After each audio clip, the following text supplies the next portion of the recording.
linked. And prior to this, I created a linked service in my workspace, so I have that, so I can select that. It's also going to propose some names for me for an experiment for a best model, and I'll explain that in a little bit. But let's say for this one, it's the same kind of New York Taxi data set, but let's say for this one, I want to select the fare amount because I want to predict what's the fare amount going to be for this particular ride. But the problem that we were just solving in the previous section was we were actually predicting whether or not someone's going to tip or not. So that's also possible to do right from here. But I'm going to select the fare amount for this one because it's a different type of problem. I'm going to select the same Spark pool that I created.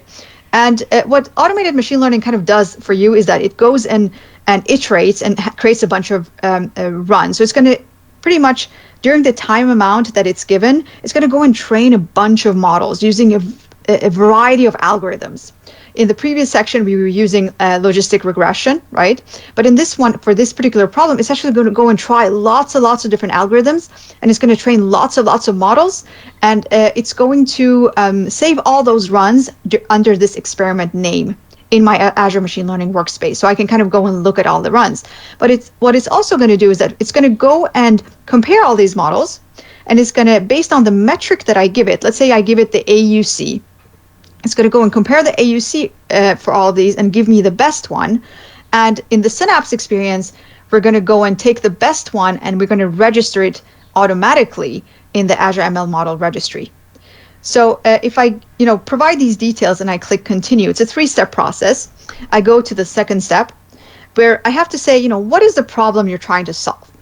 And for this one, I picked the fare amount, if you remember, right?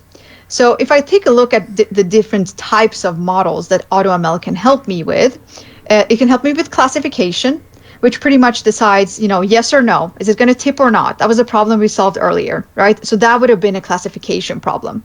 But for this particular problem, it's actually going to estimate a numeric value. It's the fare amount, it's a numeric value, right? So I'm going to select regression. And if I would have had a different data set, let's say I had a time series data, I could have used the time series forecasting because this model can, for example, predict, let's say, a rental demand for a bike sharing service, or in this case, predict stock market trends. So it's a way for you from time series data to be able to detect, get predictions on trends and other things. So I'm going to select the regression, which is the type of problem we want to solve, and continue. And then here in the metrics, I'm actually going to select, I'll go with the Spearman correlation. So for this one, for every type of model, there are different metrics. So for the classification that we just had, we could use the AUC. So you won't see that here in the list, but Spearman correlation is another metric for this type of modeling. And I can also give AutoML a time frame to say, during these 3 hours or during this 1 hour, for example, I want you to go and train as many models as you can. And then I want you to rank them for me. I want to see all of the models based on this Spearman correlation metric. And for example, in this case also, in the Synapse experience, you can choose to say, I actually want this model to be ONNX compatible. I want it to be portable so I can take this model and put it in my dedicated SQL pool because I want to run my predictions right there. So in that case, you could do that as well if you want to. So what I could do now is I could create the run, which would kind of just initiate the run for me. I would be able to track it in my Azure Machine Learning workspace to kind of see the progress of it.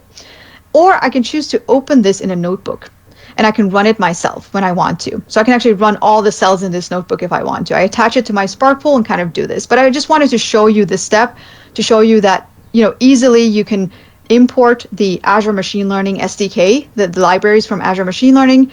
You can authenticate kind of to the workspace, and you can configure your AutoML run. But for this particular one, the experience actually did it for me. So I didn't have to come up with, I need a regression or I need this and this.